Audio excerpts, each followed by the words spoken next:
먼저 누가복음 10장 31절에서 37절에 있는 말씀 함께 교독하시겠습니다. 제가 홀수절을, 우리 회중은 짝수절을 함께 교독해 주십시오. 마침 한 제사장이 그 길로 내려가다가 그를 보고 피하여 지나가고,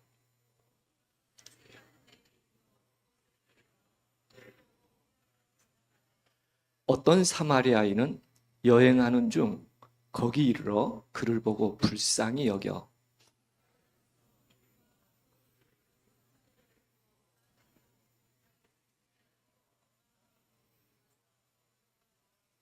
이튿날에 데나리온 둘을 내어 주막 주인에게 주며 가로되, 이 사람을 돌보아 주라. 부비가 더 들면 내가 돌아올 때에 갚으리라 하였으니,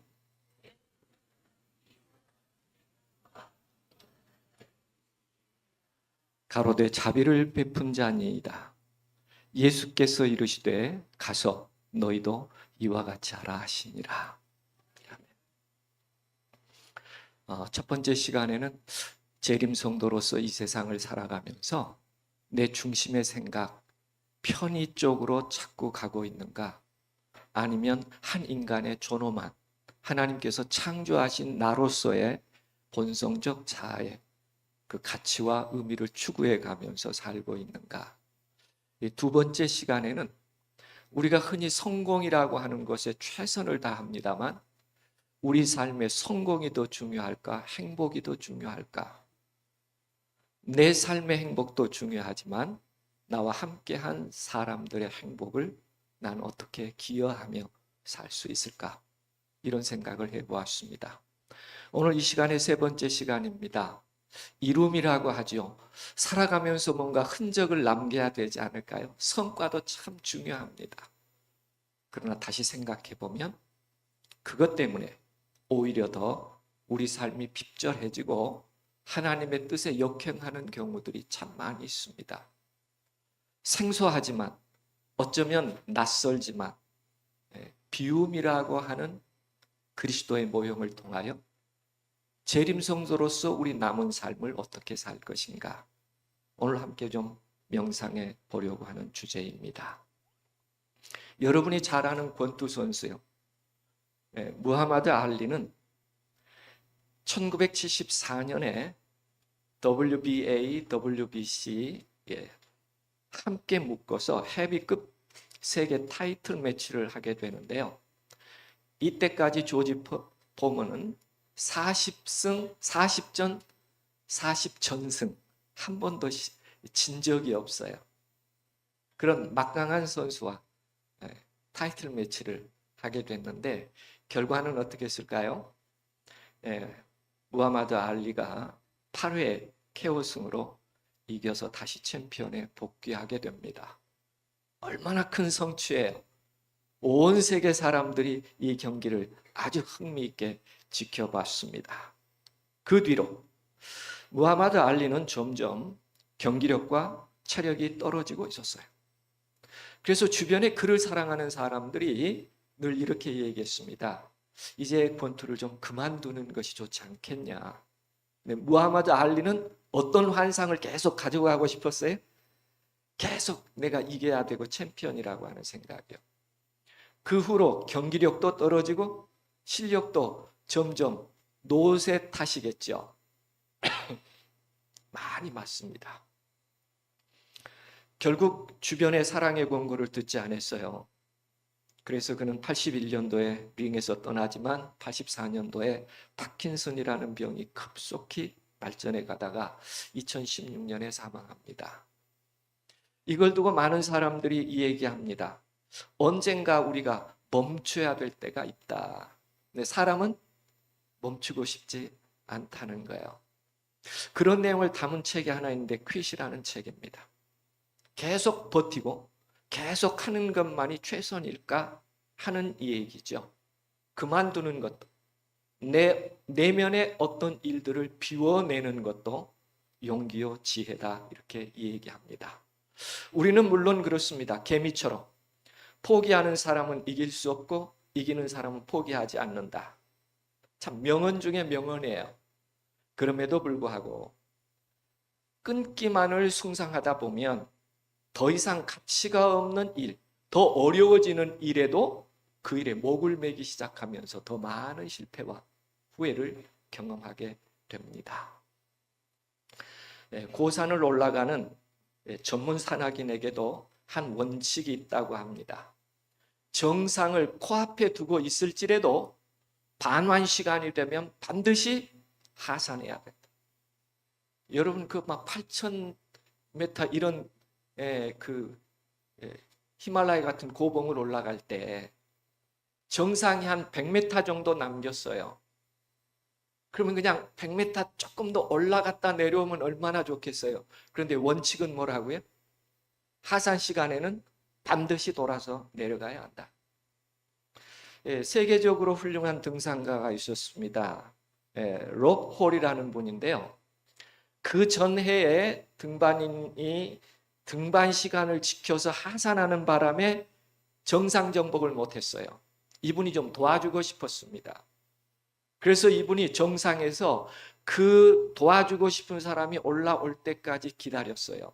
3시간을요. 뭘 안 지킨 것입니까? 딱 한 번 도와주기 위해서요. 그러나 하산한 그 과정에서 두 사람이 다 생명을 잃습니다. 참 중요해요. 내가 언제 돌아서야 할 것인가 하는 건 굉장히 중요한 판단 중에 하나입니다. 그런데 때로 우리는 목표에 많이 집착합니다. 잘못하면 지금까지의 내 평판이 무너질 수 있다는 불안감을 갖기 때문에 그래요. 우리가 늘 성취지향적으로 우리 삶을 지금까지 살아왔기 때문이기도 합니다. 그래서 자꾸 목표에 집착해요. 그래서 뉴욕에 있는 택시 기사들의 약 2,000명을 운행 기록을 데이터 분석을 했더니 이런 현상 하나가 발견됐어요. 그날 하루 얼마까지 벌어서 입금해야 된다는 목표가 있습니다. 아침부터 뭐 하기 시작해요? 운행을 하기 시작해요. 그리고 목표점에 딱 이르르면 차를 스톱합니다. 그날 하루 뭐 했으니까? 목표를 채웠으니까. 그런데 이 사실을 면밀히 분석해 봤더니 택시를 많이 사용하는 시간대가 있었어요. 그리고 택시를 많이 사용하지 않는 시간대가 중간에 있었습니다. 이해되시죠? 출근하고 퇴근하고 그런 시간은 택시의 소요가 많았고 낮에는 공백 시간이었는데 이 택시 기사들은 늘 목표를 지향했기 때문에 자주 사용하는 시간, 자주 사용하지 않는 시간을 염두에 두지 않고 목표만을 위해서 계속하니까 자주 안 타는 시간에도 택시를 가지고 계속 시내를 돌아다녀야 했습니다. 어떻게 했더라면 더 효과적인데 택시를 자주 이용하는 시간에 택시 운행을 하고 이용하지 않는 시간에 쉬고 이용하는 시간에 했더라면 훨씬 더 경제적이고 더 빠르게 목표 성취가 가능했을 텐데 자기 목표가 무엇인지를 깊이 생각하지 않으면 우리 삶에 이런 실수들이 많이 있을 수 있다. 그것을 우리들에게 잘 보여주고 있습니다. 또 하나의 예는 이런 예들입니다. 마라톤 경기 도중에 부상을 당했어요. 그럼 어떻게 해야 될까요? 목적점까지, 골인점까지 그래도 절뚝거리면서라도 가야 될까요? 아니면 거기서 멈춰야 될까요? 그렇죠. 이 경기는 멈춰야 됩니다. 그런데 상당히 많은 선수들이 끝까지 어떻게 한다는 거예요? 신체에 이상 있음에도 불구하고 무리하게 갔는데 그 뒤로 마라톤 선수의 일을 못하는 경우들이 더 많다는 것입니다. 그래서 우리 삶에는 뭐가 필요하냐면 열심히 노력하는 삶이 필요하지만 때로는 정확하게 분석하고 판단한 다음에 멈춰야 될 때가 되면 멈추는 것이 더 용기 있고 지혜 있는 일이다라고 얘기할 수 있습니다. 그러나 대개 매몰 비용이나 체면 때문에 이 중요한 사실들을 관과할 때가 참 많이 있어요. 그리고 더 많은 기간 동안 아픔과 손실을 경험하게 된다고 얘기합니다. 이게 현상 유지 편향이나 혹은 손실 회피 편향이라고 그렇게 정의하기도 합니다. 쉽지는 않는 문제지요. 우리가 다 전문가는 아니니까요. 우리 인생에 있어서도요. 다 처음 가는 길이고 또 처음 살아보는 일들이고요. 저도 그래요. 예전에는 저희 어머님이 사진 찍으면 찍지 마라 찍지 마라. 왜 어머니 사진 찍어야죠. 근데 제가요 요즘에 사진 찍기 싫더라고요. 왜요? 이제 옛날 제 모습이 아닌 것 같아서 싫어요. 그럴 때가 있구나. 살아보니 배워지는 게 있고요. 그게 지혜라고 하는 것도 알게 되더라고요. 우리 삶이 다 그런 것 같습니다. 언젠가 멈춰야 되고 언젠가 돌아서야 된다면 오류에 빠지기 전에 돌아서는 일이 참 중요하다고 생각됩니다. 오랜 오류에 빠지지 않으려면 어떻게 해야 되는가? 첫 번째는 조금 전에 말씀드린 것처럼 객관적으로 검증된 반환점에 대한 인식이 있다면 그 지점에서 내가 돌아설 수 있는 것이 현명합니다. 두 번째는 그것을 정확히 지적해주는 주변의 사람들이 있을 때 그 주변 사람들의 이야기에 귀 기울이는 것이 지혜라는 것입니다. 주변 사람들이 객관적으로 보고 이 얘기하는데 나의 주관적 생각 때문에 거부하면 그 자체가 모순이 될 수 있다. 이렇게 얘기하고 있습니다. 신앙을 한 번 더 생각해 봐요. 우리 이제 삶의 얘기가 아니라 우리 신앙에서도 한 번 더 생각해야 하는 이유가 있습니다. 오늘 우리가 사는 사회를 4차 산업사회라고 해요. 기술 발전과 인공지능이 우리의 삶에 가까이 영향을 미치고 있습니다. 그럼에도 신앙은 필요한가? 이런 질문들을 하게 되죠. 신앙은 필요합니다. 왜요? 여러분이 잘 아시는 대로 인간과 인공지능이 협력하는 경우가 더 많아지기 때문에 새로운 윤리적 지침이 필요합니다. 인간으로서 살아가야 될 마땅한 도리들이죠. 그래서 종교는 윤리적 규범과 가치관을 제공해 주기 때문에 4차 산업시대에도 신앙이라고 하는 것은 반드시 필요합니다. 두 번째로 인간 기술과 인공지능이 발전하면서 마음이 불안정해져요. 앞으로 어떻게 되지? 왜 나만 이걸 못하지?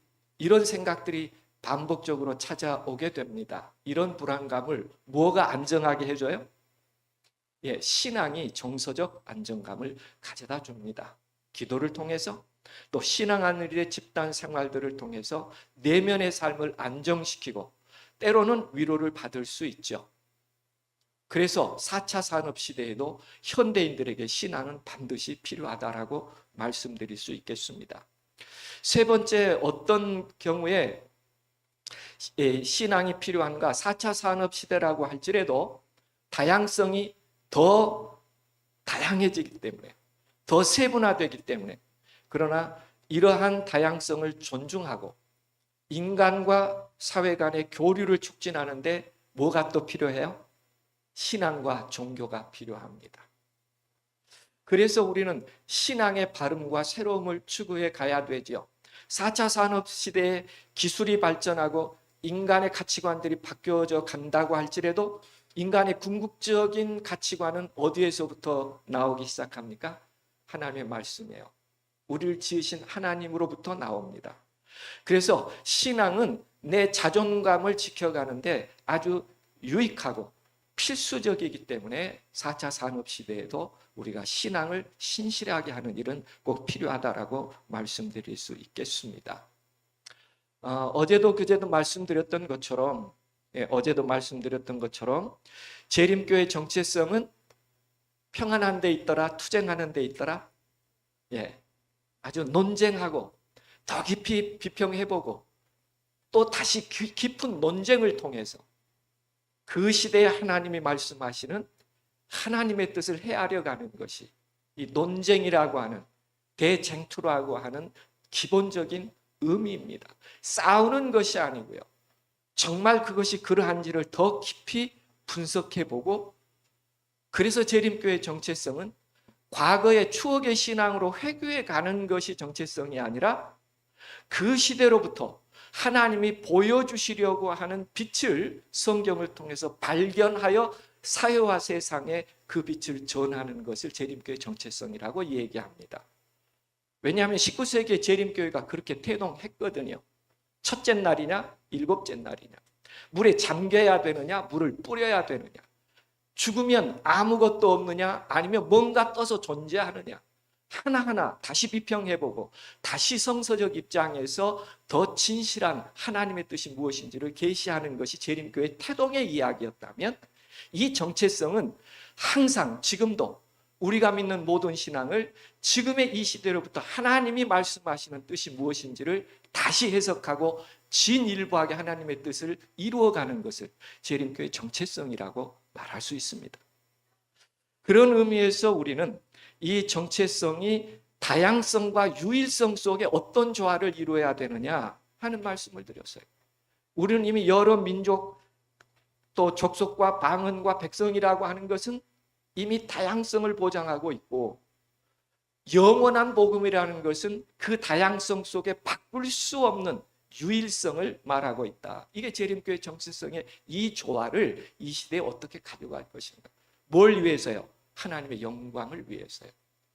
그러므로 재림신앙은 창조주라고 하는 하나님의 섭리를 가장 기본으로 간직하며 변화하는 미래의 시대와 현실에서도 하나님의 뜻이 어떻게 계시되어야 할지를 늘 깊이 생각하고 기도하며 찾아가는 것, 그런 의미를 컨트로버시라고 하는 쟁점이라고 하는 부분으로 소개해주고 있고, 그게 재림교회 정체성이에요. 그런 의미에서 다시 한번 생각해 봅니다. 어제도 말씀드렸어요. 이렇게 믿으면 사회에 뭘 행하는 것이라고요? 폭력을 행하는 것이라고요. 그래서 지금 미국에서 졸업식 때 기도하라고 하나요? 기도하지 말라고 하나요? 졸업식 때. 지금까지 기독교 국가인 미국은 학교에 중요한 행사나 어떤 기업에 중요한 일이 있을 때 뭐부터 하고 시작했어요? 기도부터 하고 시작했어요. 그런데 지금은 기도하라고 해요? 기도하지 말라고 해요? 기도하지 말라고 합니다. 왜 기도하지 말라고 하죠? 다른 종교를 가진 사람들이 있기 때문에. 이게 아주 현실적으로 지금 가까이 다가왔습니다. 우리에게도 큰 영향을 미치고 있는 내용 중 하나예요.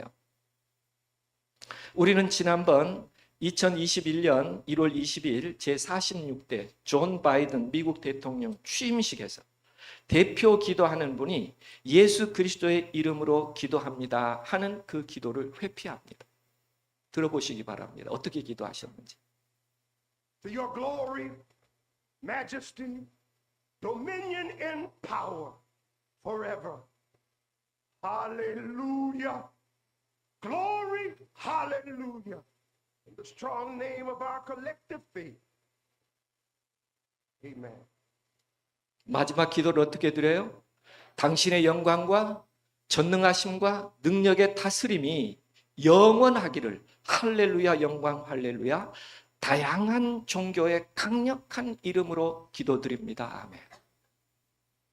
이게 대통령 취임식에 드린 대표 기도예요.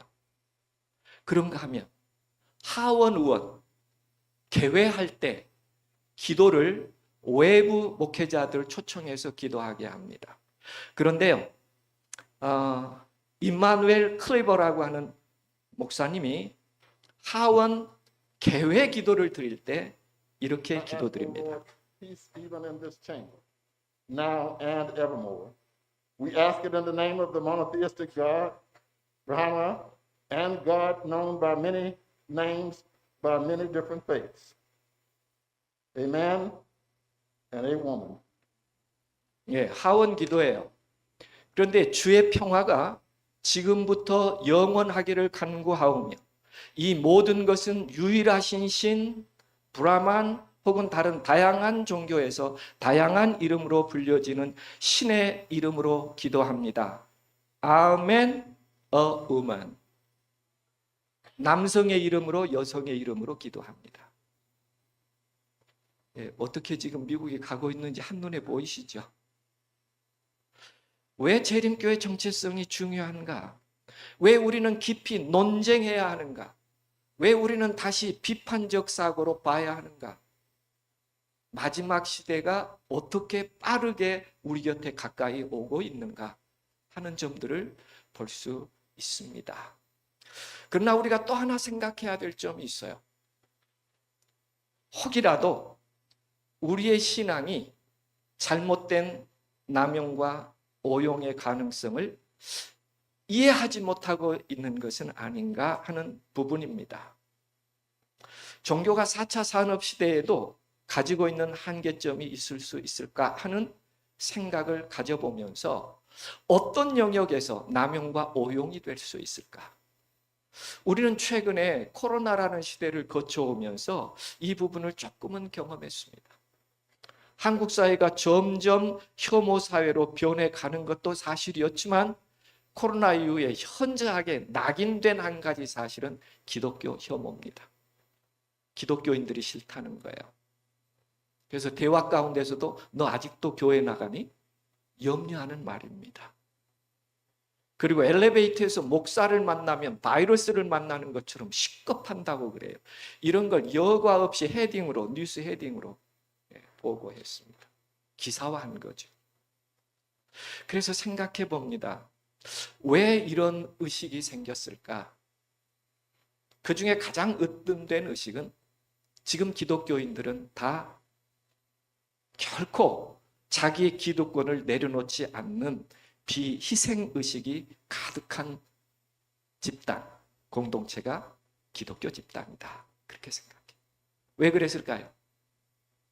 바이러스 감염을 막고 생명을 지키기 위하여 비대면 예배를 드려달라고 했더니 어떻게 했다는 것입니까? 예배를 강행했다는 것입니다. 많은 바이러스의 전파가 됨에도 불구하고 이런 모습을 사회 인식이 어떻게 읽었느냐 하면 희생하지 않는다, 기독교는. 기독교 모토는 뭐였는데요? 희생이었는데 지금 현재 기독교는 희생하지 않는다. 가장 비타협적인 집단이 한국 기독교다, 이렇게 얘기합니다.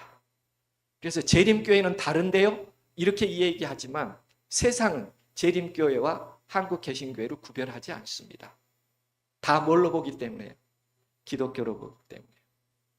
그래서 최근에는 이제 이게 혐오라는 단어를 넘어서 공포, 포비아라는 단어를 여과 없이 씁니다.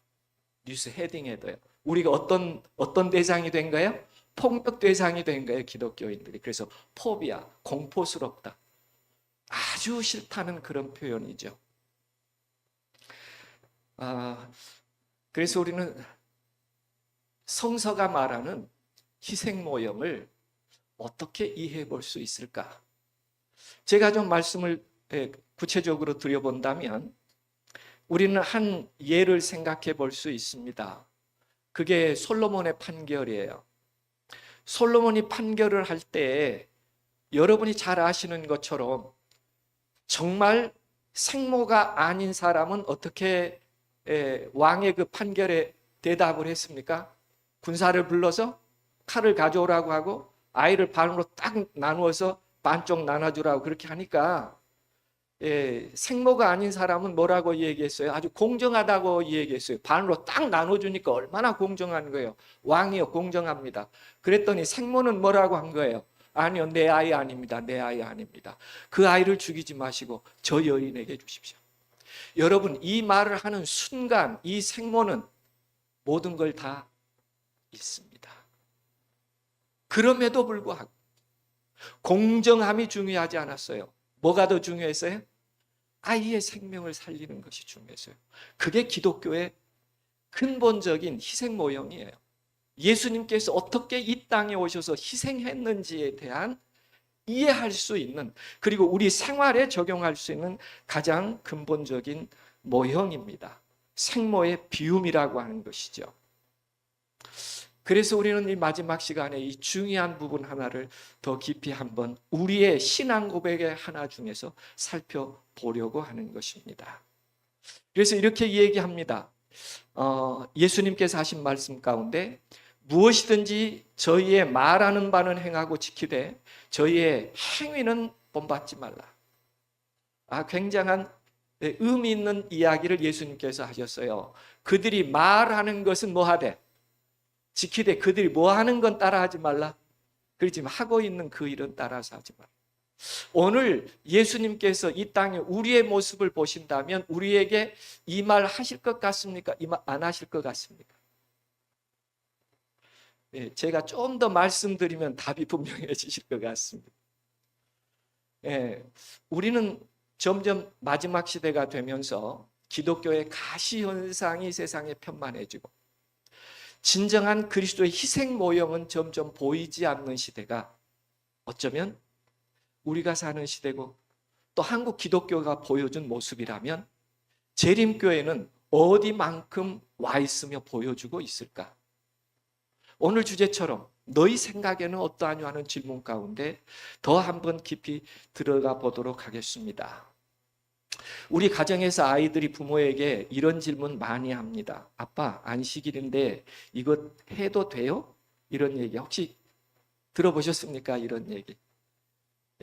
그리고 아이들이 제일로 안식일에 기다리는 건 뭐예요? 해 언제 넘어가요? 제일로 기다리는 거예요, 안식일에. 우리 그렇게 살아왔습니다, 우리가요. 그래서 다시 한번 우리가 지키고 있는 이 안식일이 어떤 의미일까, 나에게? 그리고 하나님은 이 시대에 어떤 안식일의 준수를 기대하실까? 한 번 더 정리해 볼 필요가 있습니다.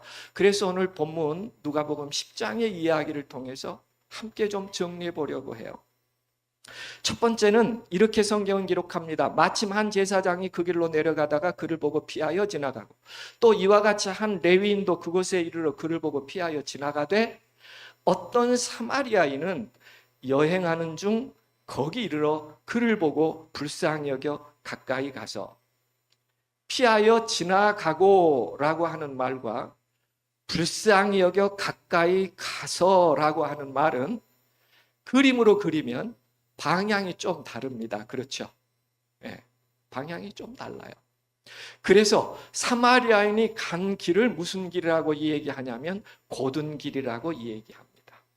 정직한 양심대로 그냥 갈 수가 없어서 상처난 사람을 보고 곧장 갔다는 것입니다.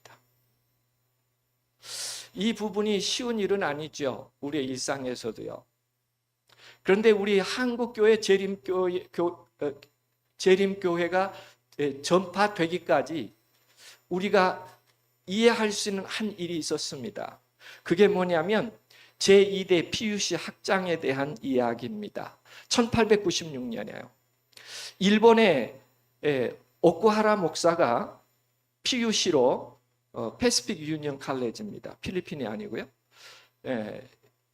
유학을 갔는데 금요일마다 이런 순서가 있었습니다. 교수들과 그 학생들 사이에 서로 대화하는 시간이 있었어요. 그 금요일 저녁에 일본 학생이 여기 일본 선교사로 가실 분이 없으십니까? 거기 교수들도 많이 계셨고 학생들도 있었는데 일본의 선교를 위하여 누군가가 일본으로 좀 가주시면 어떨까요? 이렇게 제안을 했는데 교수들 중에 아무도 제가 가겠습니다 하는 사람이 없었습니다.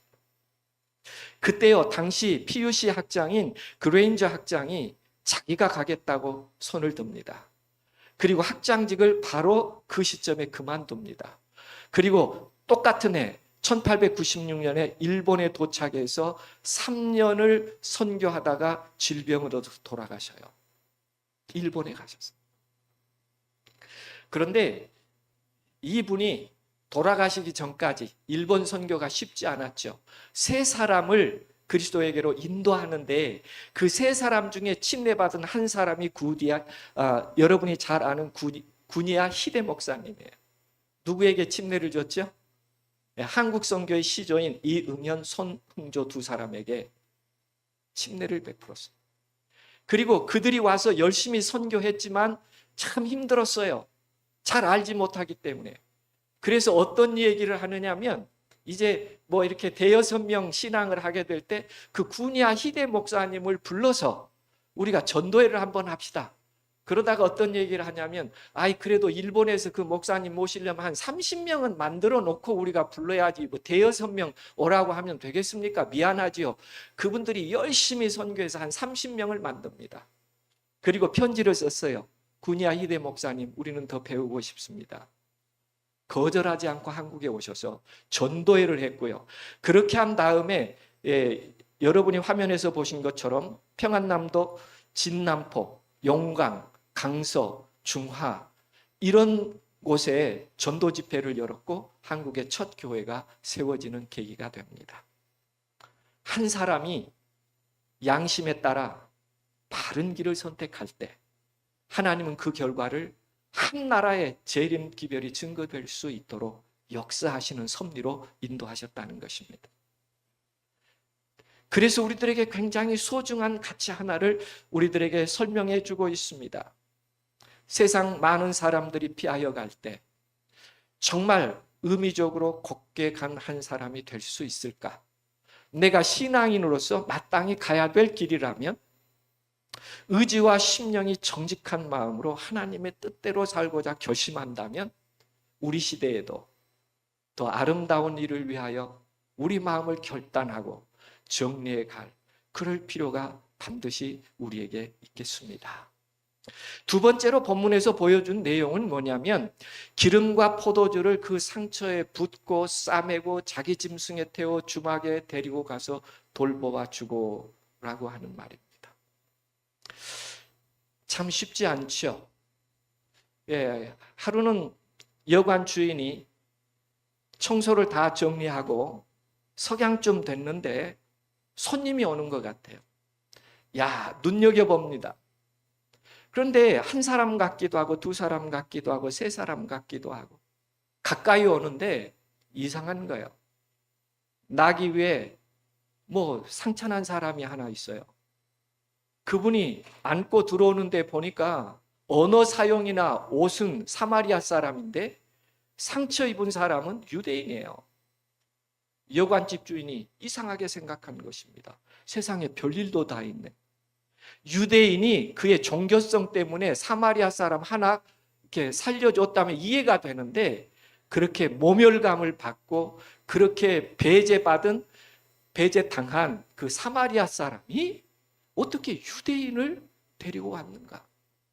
방을 달라니까 장사를 해야 되니까 방을 줬는데 한 방 빌렸을까요? 두 방 빌렸을까요? 한 방 빌렸을까요? 두 방 빌렸을까요? 예, 한 방 빌렸어요. 왜요? 돌봐줘야 되니까 돌봐줘야 돼. 그러니까 여관집 주인이 늦은 시간까지요. 잠을 여관집 주인은 일찍 자나요? 늦게 자나요? 어떻게 하셔요? 손님 기다려야 되니까요. 그런데 자려니 싶으면 다시 문이 열리고 뒤에 우물을 가서 또 수건을 적셔서 또 방에 가고 이상한 거예요. 잠도 안 자고 유대인을 저렇게 살핀다니. 그리고 깜빡 존 다음에 문을 두드려서 일어나 보니까 그 사람이 여행 행장을 챙기고 서 있는 거예요. 참 아름다운 모습이에요. 근데 여기서 하나 우리가 정리해야 될 것은 이 사람이 왜 좁은 길을 갔는가? 같은 크기의 길이라도 혼자 가면 넓은 길이에요. 그러나 누군가 함께 가면 좁은 길입니다. 더 특별히 상처난 자와 함께 가면 조금 넓은 길도 좁게 느껴지는 거예요. 그래서 좁은 길을 갔다라고 그렇게 정의해 볼 수 있는 것입니다. 이 선한 사마리아인 그냥 혼자 넓게 지나갈 수 있어요. 아무 불편 없이요. 그러나 함께 가야 되기 때문에 불편한 길이지만 힘든 길이지만 그 길을 선택했다는 것입니다. 이 사마리아 사람이요. 오늘 우리들에게 많은 걸 생각하게 합니다. 여기 한 비유가 있어요. 이야기입니다. 경험담이에요. 한 농촌에 가서 기기 상담을 하고 오는데 신장로라고 하죠. 거기 나와 보니까 먼저 택시를 기다리는 한 분이 있는 것을 알았습니다. 그분은 저쪽만큼 서 있고 이 사람은 이쪽에 서 있는 거예요. 이런 시골길에서 택시가 어느 쪽에서 오냐가 제일로 중요합니다. 택시가 저쪽에서 먼저 오면 먼저 기다리는 사람이 타는 거고 내 쪽에서 택시가 오면 누가 먼저 타는 거고요. 내가 먼저 타는 거고요. 시골길에서요. 그런데 한참 기다리는데 내 쪽에서 먼저 택시가 옵니다. 그러면 누가 타고 가면 되죠? 내 쪽에서 먼저 왔으니까. 그런데 이분은요, 양해를 구합니다. 저분이 먼저 와서 기다렸으니 저분을 먼저 태우고 가십시오. 그러니까 택시 기사가 누구라도 한 사람 태우면 되잖아요. 그러니까 택시기사가 그 앞에 있는 사람에 가서 그 사람을 태웠는데 택시가 갈 줄 알았어요. 그런데 택시가 안 가고 택시기사가 뒤로 손을 하면서 빨리 오라고 그런 겁니다. 그분이 갔어요. 그리고 택시에 같이 탔습니다. 그러면서 나눈 대화입니다. 뛰어가서 앞좌석에 앉으니 먼저 타신 승객분이 대단히 고마워하며 자기는 바쁘지 않으니 나를 먼저 내려주고 자신은 나중에 가겠다며 거듭 고맙다고 하니 되려 내가 미안하다. 먼저 오셔서 기다렸으니 먼저 타셔야 되는 게 맞지 않느냐고 했더니 요즘 인심이 어디 그러냐고 하신다. 덩달아 나도 기분이 좋아졌다. 오늘 이 일에 보면 첫 번째는 여기 세 사람이 나와요. 첫 번째는 어떤 사람이 나오나요? 먼저 와서 길가에 기다렸던 사람. 그런데 저분이 먼저 타고 가야 되는데 나 먼저 타게 해주니까 기분 좀 괜찮았겠어요? 그런데 타고 갈 줄 알았더니 같이 가자고 그러면서 당신 먼저 내려드리겠습니다 하니까 양보한 사람도 기분 괜찮나요? 그런데 이렇게 두 사람이 대화 나눈 걸 들은 택시 기사는 기분 나빴을까요? 기분 좋았을까요? 기분 좋았겠죠. 좁은 길을 간다고 하는 의미가 무엇인지. 내가 편리하게 갈 수 있어요.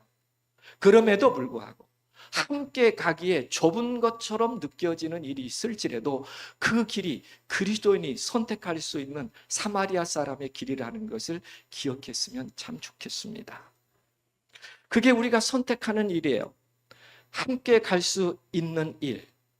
그리고 마지막에 보면 성경에 이런 기록이 기록되어 있습니다. 이 사람을 돌보아 주라. 부비가 더 들면 내가 돌아올 때에 갚으리라 하였으니. 이 여관집 주인이 깜짝 놀란 거예요. 어제 전까지만 해도 아주 이상한 사람이요, 이해가 안 되는 사람이요, 세상을 어떻게 저렇게 살지 이렇게만 생각했는데 자기 손에 부비를 딱 받는 순간 몇 데나리온 줬다고 그래요? 몇 데나리온이요?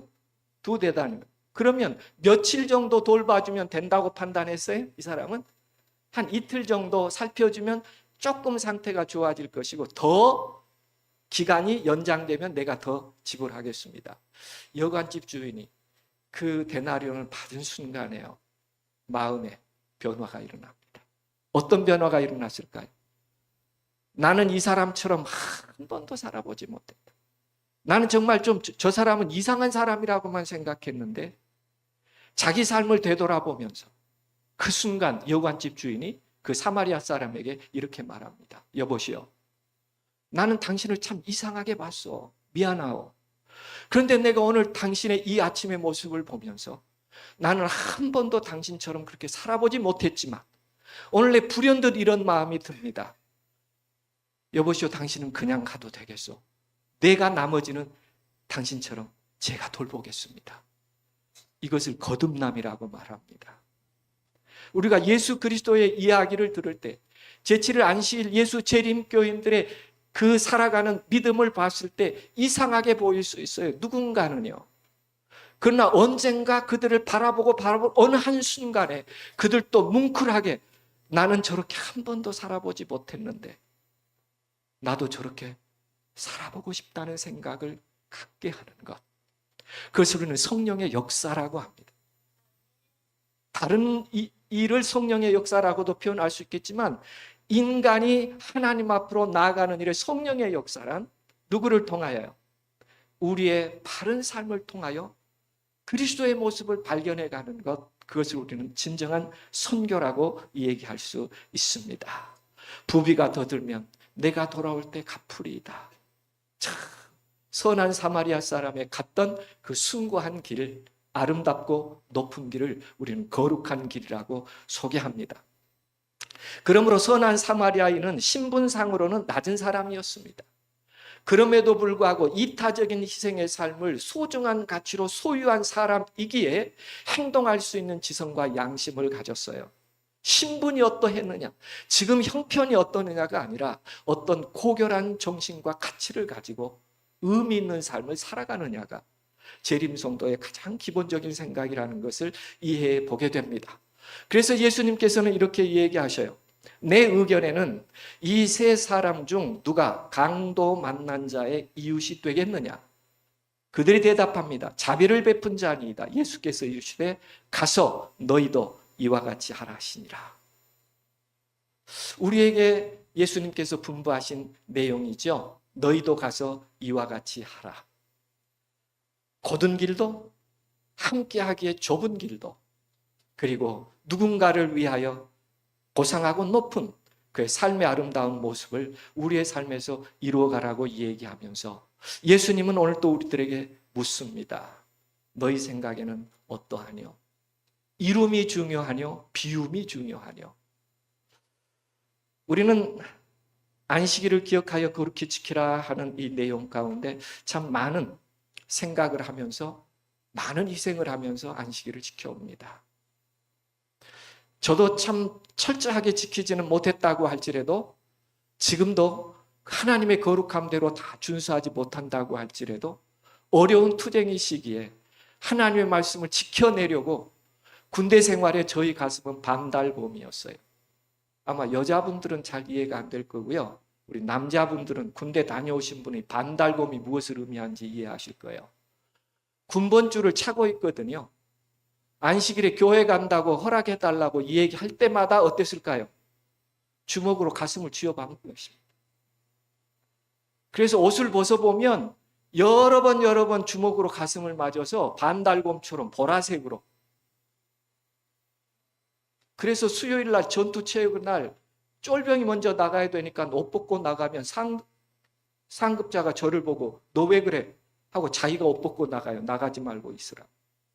그만큼 항상 반달곰이었습니다. 3개월 동안이요. 그리고 제가 교회를 나갈 수 있었는데 윤건식 목사님이 그때 담임이셨습니다. 선교 100주년 때 뉴질랜드에 계시면서 초청을 했더니 저에게 답을 보내면서 이렇게 기록했어요. 이 목사님은 저희가 인천 부평교회에서 목회를 할 때 군복무를 하면서 매주 안식일에 교회에 오며 신앙을 지키던 모습이 기억납니다.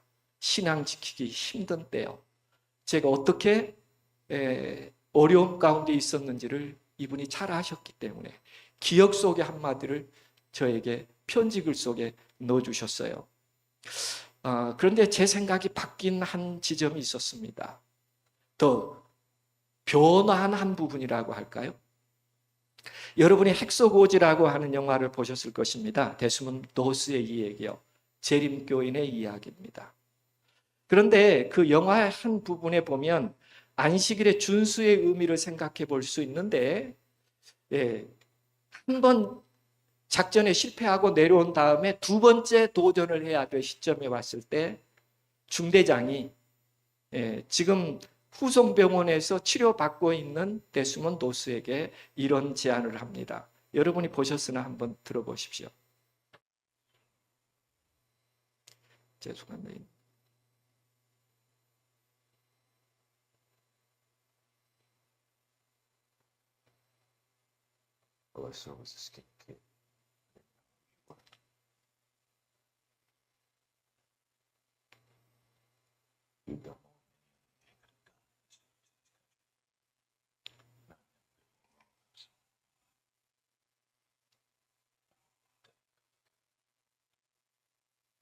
그동안 색안경을 끼고 봤다는 겁니다.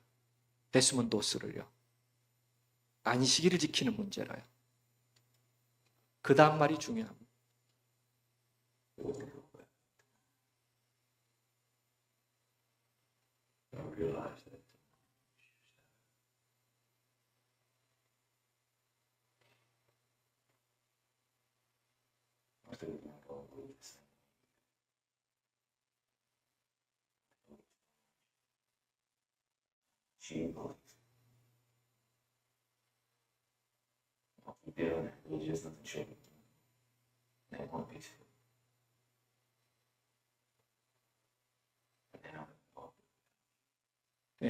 너 없이 뭐 한다고요?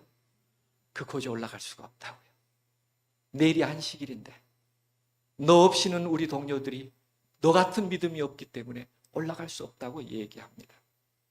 그러면서요, 작전 시간이 됐습니다. 이제 그 고지를 다시 점령하기 위해서 올라가야 됩니다.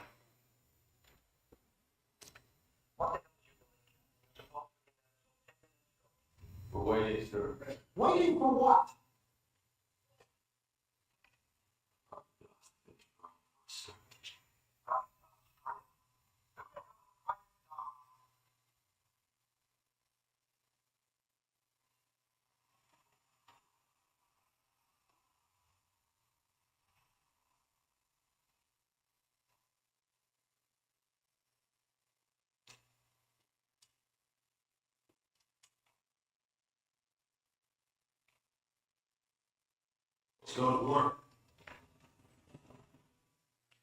한 닭가리 하러 가자. 데스몬도스가 뭐 했어요? 안식일에 쉬어야 할 것인가? 희생 당할 수도 있는 동료를 위하여 그 전쟁터로 함께 올라가야 할 것인가? 하나님께 기도하고 결론은 뭘로 내렸어요? 내가 쉴 수 있는 안식일을 접고 비워내고 혹이라도 생명을 잃을 수 있는 전쟁터에 상처받는 아군들을 위해서 내가 희생하면서라도 뭐 해야 되겠다는 거예요. 그 생명을 구하고 도와야 되겠다고 전쟁터에 올라갑니다. 여러분이 아시는 대로 데스몬도스는 전쟁의 그 고지에 올라가서 큰 상처를 받게 되죠. 아마 여러분이 이 내용은 다 보셨기 때문에요. 제가 이 데스몬도스의 이 영화를 보면서 깊은 생각을 했습니다. 내게는 어떤 안식일이었을까? 그래서 다시 한번 예수님의 이야기를 생각해 봤어요. 바리새인들과 안식일에 대하여 지속적인 충돌을 가져왔고 또 디베이트를 하셨어요. 그 내용을 마태는 이렇게 기록합니다. 안식일의 제사장들이 성전 안에서 안식을 범하여도 죄가 없음을 너희가 율법에서 읽지 못하느냐. 마가복음에는 이렇게 논쟁합니다. 가라사대 안식일은 사람을 위하여 있는 것이요 사람이 안식일을 위하여 있는 것이 아니니 이러므로 인자는 안식일에도 주인이니라. 누가복음에는 이렇게 디베이트합니다. 주께서 대답하여 가라사대 외식하는 자들아 너희가 각각 안식일에 자기의 소나 나귀나 마구에서 풀어내어 이끌고 가서 물을 먹이지 아니하느냐. 요한복음에는 이렇게 디베이트합니다. 모세의 율법을 폐하지 아니하려고 사람이 안식일에도 할례를 받는 일이 있거든. 마태, 마가, 누가, 요한복음 전체에 안식일에 대한 디베이트요, 컨트로버시입니다. 깊은 논쟁을 하고 있어요. 뭐가 더 맞느냐는 거예요. 안식일에 대한 부분에 있어서. 그러면서 이렇게 말합니다. 어찌하여 당신의 제자들이 안식일에 하지 못할 일을 합니까? 라고 물었더니 예수님께서 명료하게 대답합니다. 안식일에 선을 행하는 것이 옳으니라. 그래도 말을 안 들으니까 예수님께서 한마디 더 결정적인 말을 하셔요. 예수께서 저희에게 이르시되 내 아버지께서 이제까지 일하시니 나도 뭐한다? 가장 기본적인 생각을 깨기 시작하면서 안식이 무엇을 의미하는지를 예수님께서 이 당시에도 대화하셨고 회복하시려고 노력하셨어요. 그런 의미에서 우리는 이런 질문을 해봅니다. 너나 내 아들이나 내 딸이나 내 남종이나 내 여종이나 내 육축이나 내 문 안에 유하는 객이라도 아무 일도 하지 말라. 십계명의 네 번째 계명입니다. 여기에서 쉬어야 될 대상 하나가 빠져 있습니다. 유심히 보면은요. 십계명을 반복하는 신명기서 5장에도 그렇습니다. 제7일은 너의 하나님 여호와 안식일인즉 너나 내 아들이나 내 딸이나 내 남종이나 내 여종이나 내 소나 내 나귀나 내 모든 육축이나 내 문 안에 유하는 객이라도. 여기도요. 안식해야 될 대상 하나를 언급하지 않습니다. 누군지 이해되셨죠? 어떤 대상이 안식에서 제외되셨나요? 예. 다시 한번 화면을 띄워주시고요. 너나 여기에 뭐가 들어가야 되는데요? 내 아내나 이 말을 안 넣었어요. 출애굽기에도 마찬가지예요. 너나 내 아내나 내 아들이나 내 딸이나 내 남종이나 이렇게 나가는 것이 정서적으로 맞는데 여기 누구는 뺐다고요? 내 아내는 뺐어요. 그래서 생각해 봅니다. 왜 하나님께서 계명을 주실 때에 다 쉬라고 하셨는데 내 아내는 뺐을까? 아내가 나도 안식일 지켜야 돼 하고 안식일에 아무것도 안 해요. 그러면 가족이 어떻게 하죠?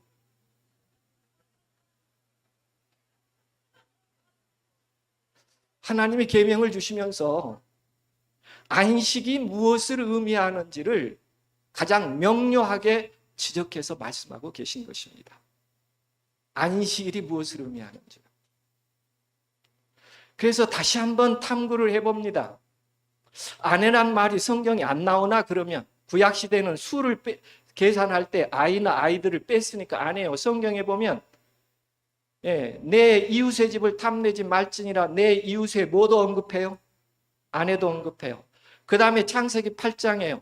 방주에서 나오라고 할 때는 너와 내 아들과 자부만 얘기한 것이 아니라 너는 내 아내도 얘기해요. 같이 나오라는 거예요. 그러니까 성경은 이 얘기 했어요, 분명히.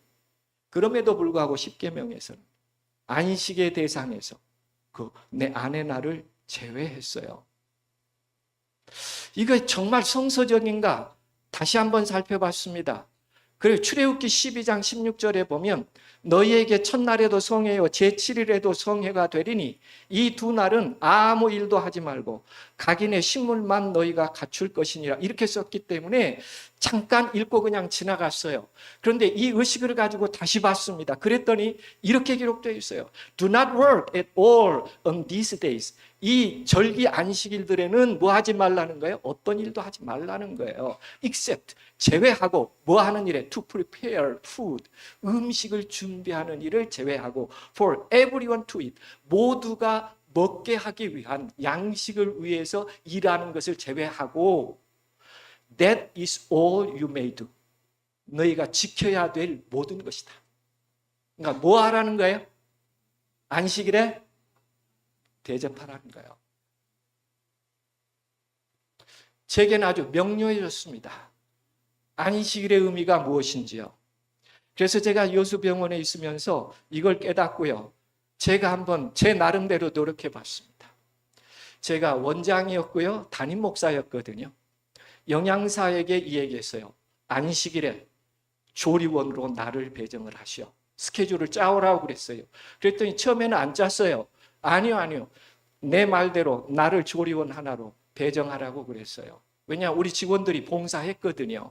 그런데 원장이라고 안 했거든요. 난 제외되기 원치 않는다. 나도 안식일에. 그렇게 해야 조리사 한 사람이 안식일에 예배 드리거든요.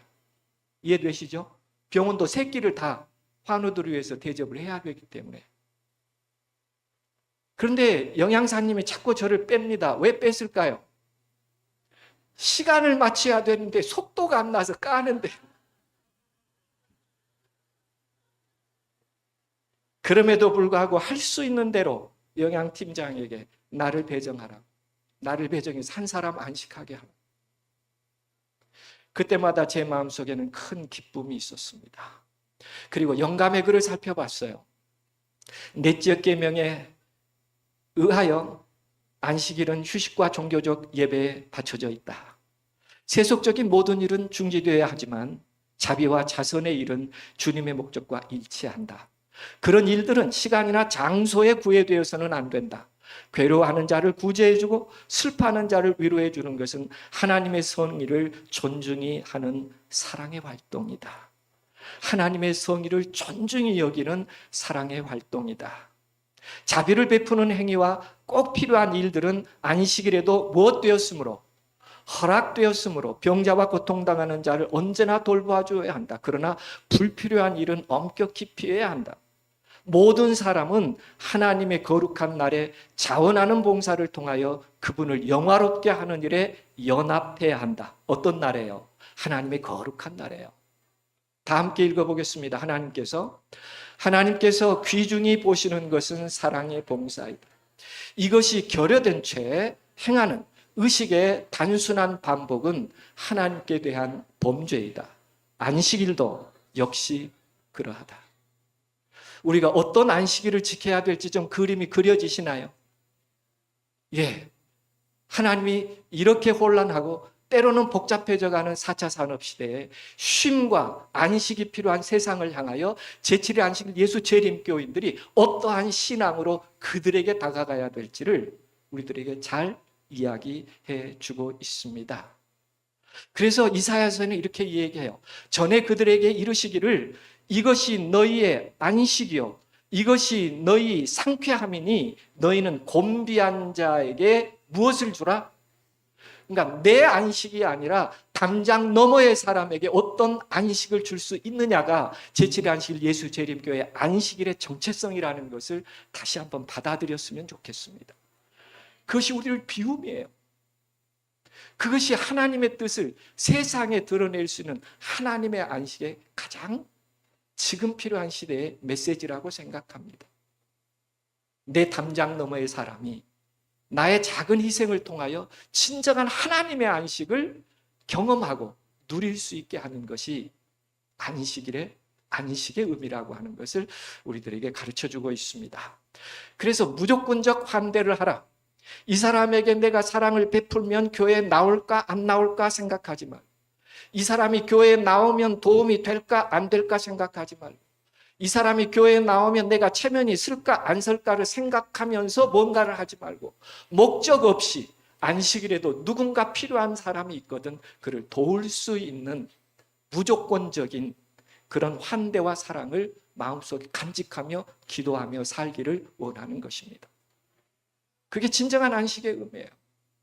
그래서 교회의 선함과 우월함으로 타자를 초대하고 맞아들이는 것이 아니라 단지 그들이 교회 곁에 있기 때문에 교회는 응당 그들의 존재에 응답해야 하는 것이다. 때로는 교회의 환대가 사회 전체의 공감을 얻지 못하더라도 그저 주어진 환대의 사명을 감당해 가는 것이 하나님께 부름받은 교회의 진정한 모습이다. 우리가 어떻게 재림신앙을 간직해야 될지, 올해 있었던 일 중에 제 마음에 그렇지 이거야 라고 했던 한 뉴스가 있었어요. 1월 7일부터 약 거의 한 달 LA에 산불이 일어나서 부호천도 활활 타기 시작했습니다. 한인 피해도 한 300건 됐어요. 경제적인 손실은 237조 원이었습니다. 이렇게 LA 지역이 산불로 타가기 시작할 때에 벨리 크로스 로드 교회라고 하는 한 작은 재림교회가 있었습니다. 그런데 이렇게 화재가 발생하고 이재민이 발생하자 이상하게 주민들이, 어린이 청소년들이 찾아와서 뭘 도와드릴까요? 이렇게 물었다는 겁니다. 어느 교회다가요? 벨리 크로스 로드 제7일 안식일 예수 재림교회에 와서 우리가 뭐 도와줄 거 없어요? 이렇게 물었어요. 그리고 저녁이 되니까 생수와 구호품들을 자원해서 제7일 안식일 예수 재림교회에다 갖다 주는 것입니다. 어떻게 이런 일이 있었을까요? 이 교회가 평소에 뭐 했다는 것입니까?